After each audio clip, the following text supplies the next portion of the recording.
একটা বিশ্ববিদ্যালয়ের সাবেক ভিসি তিনি আজকে বলছিলেন যে আমার বাবা আমাদেরকে ছোটবেলায় যখন খেলতে বের হতাম স্কুল কলেজে পড়ার সময় বলতেন মাগরিবের আগে আগে বাসায় আসবা, এবং আমরাও সেটা আমল করতাম। এসে মাগরিবের নামাজ পড়তাম, পড়ে পড়ালেখা করতে বসতাম।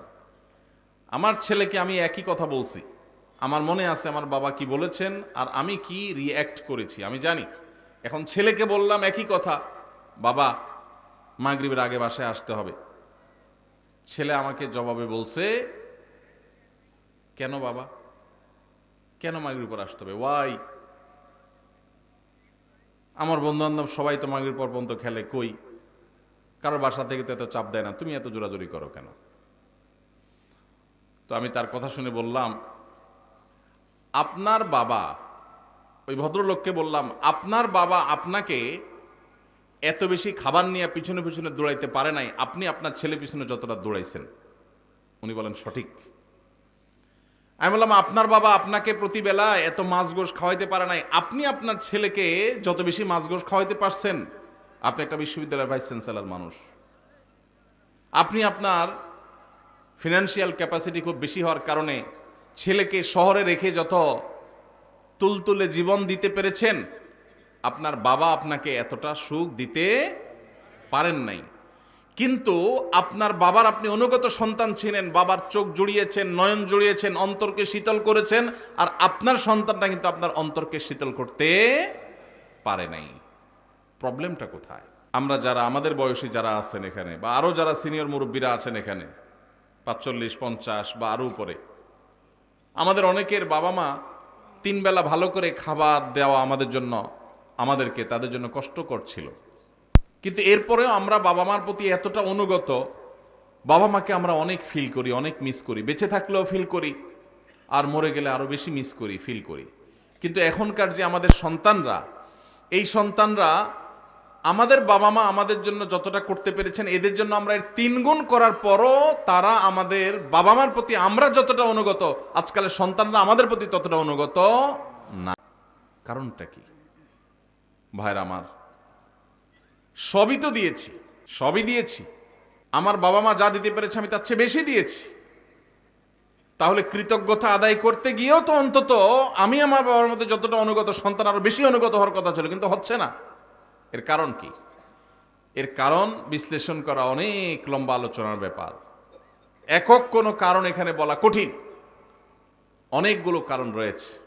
এর ভিতরে একটা কারণ হলো আমাদের এই সমাজ ব্যবস্থা, এটা পশ্চিমা সংস্কৃতি দ্বারায় এত বেশি প্রভাবিত হয়ে গেছে যে আমাদের সন্তানরা এখন তারা এদেশীয় সংস্কৃতি, এদেশে মানুষের কৃষ্টি, কালচার, সভ্যতা, এদেশের মানুষের তাহজিব, তামাদ্দুন এবং অ্যাজ এ মুসলিম ইসলামের যে কৃষ্টি কালচার, সেই জায়গা থেকে অনেক দূরে সরে গেছে। আমাদের তরুণদের একটা বড় অংশ তারা বিপদগামিতার দিকে চলে গেছে।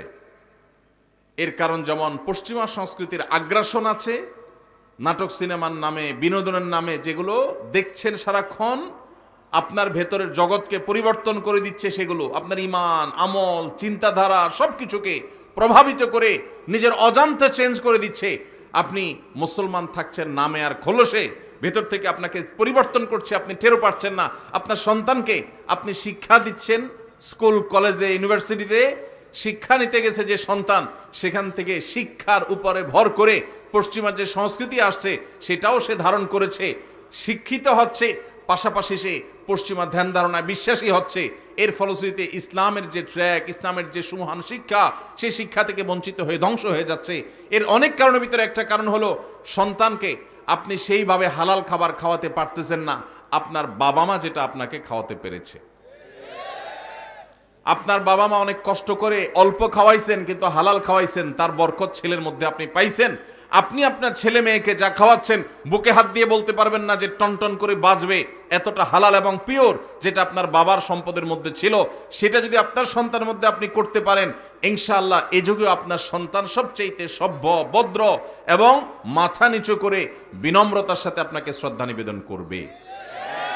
এজন্য সন্তান খাইলো কি খাইলো না এটার জন্য যতটা মরিয়া মায়েরা, এর চেয়ে বেশি মরিয়া হবেন সন্তানের পেটে হালাল ঢুকছে নাকি হারাম ঢুকছে বিষয়টা নিয়ে। মায়েরা খাবারের বাটি নিয়ে নিয়ে পিছনে পিছনে ঘুরে, বাবা খা খা। বাবা জিকির করতে করতে বেচারের মুখ দিয়ে ফেনা উঠে যায়, ঘুরতে ঘুরতে শেষ, ছেলে খাবে না, উল্টা ঝাড়ি মারে। ভাবখানা এমন, খাইলে মায়ের স্বাস্থ্য ভালো হবে। আসলে কি তাই? মা বাবা আদর করেন, স্নেহ করেন সন্তানদেরকে, সেজন্য কষ্ট করে হলেও সন্তানকে ভালো জিনিসটা খাওয়াতে চেষ্টা করেন। যদিও আমাদের মায়েদের এই চেষ্টাটা আরো বেশি প্রশংসনীয় হবে, যদি মায়েরা যতটা চেষ্টা করেন বাচ্চাকে খাওয়ানোর জন্য, এর চেয়ে বেশি চেষ্টা যদি করতেন হালাল খাবার দিচ্ছেন কিনা সেই বিষয়ে মনোযোগ দিতে, তাহলে এই সন্তান শুধু সন্তান হতো না, এটা ফেরেশতা হতো। এই সন্তান বাবা মার সবচেয়ে বাধ্যগত সন্তান হতো, এই সন্তান নয়ন জোড়ানোর মতো সন্তান হতো। এখন আমাদের ঘরে ঘরে কুলাঙ্গার সন্তান ভরে গেছে। বেশিরভাগ ফ্যামিলিতে বাবা মার চক্ষু শীতলকারী সন্তান নাই। আসুন্নাহ ফাউন্ডেশন, উম্মার স্বার্থে সুন্নাহর সাথে।